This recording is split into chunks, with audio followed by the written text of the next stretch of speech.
Welcome to part 5 of our training series on sacramental record keeping in the Archdiocese of Seattle. In this session, we're focusing on marriage records, how to record them, and how to annotate them properly. Let's get started. Let's begin with what data elements go into the marriage register.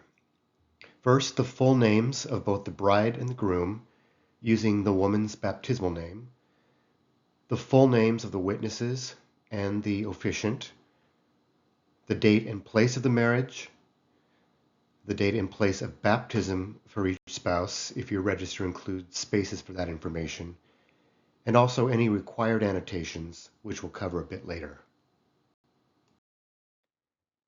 Canon law requires Catholic marriages to take place in a Catholic church unless the pastor or bishop grants permission for a different location. When permission is given for a wedding to be held in the chapel of a Catholic institution, the marriage is recorded in the register of the parish where that chapel is located. For example, weddings at St. Ignatius Chapel at Seattle University are recorded in the St. James Cathedral marriage register. If permission is granted for a wedding to take place outside a Catholic church or chapel, it should be recorded in the parish where the marriage preparation was completed. Now let's go over marriage annotations. These are notes added to the remarks column of the register to explain a marriage's status or circumstances. They serve important pastoral and canonical purposes, so it's important to enter them correctly. Common situations where we annotate marriage records include dispensations, permissions, dissolutions, annulments, and convalidations, and I'll walk through each of those next. You'll also find a reference sheet with sample wording for various situations.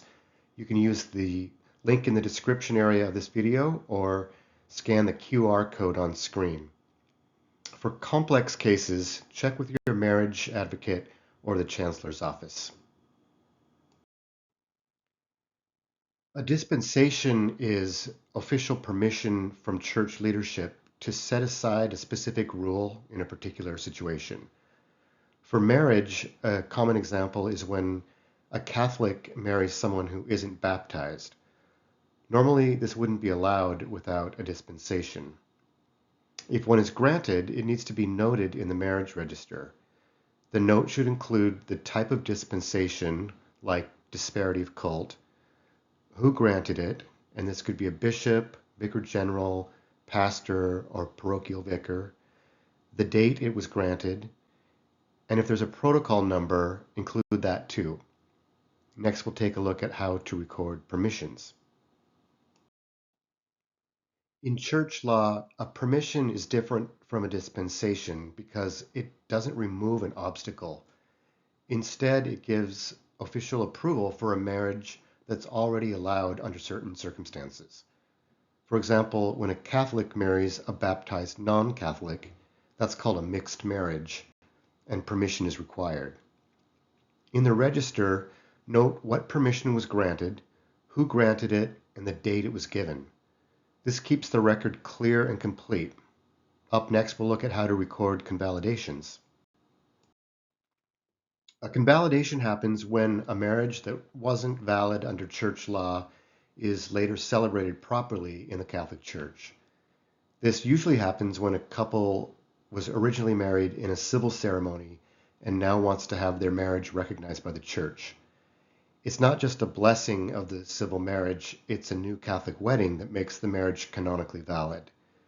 The convalidation should be recorded as a new entry in the marriage register, just like any other Catholic wedding.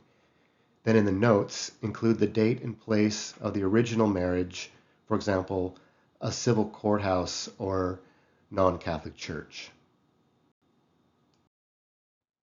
Unlike a convalidation, which requires the couple to exchange new consent in a church ceremony, a radical sanation validates the marriage retroactively without a new exchange of vows.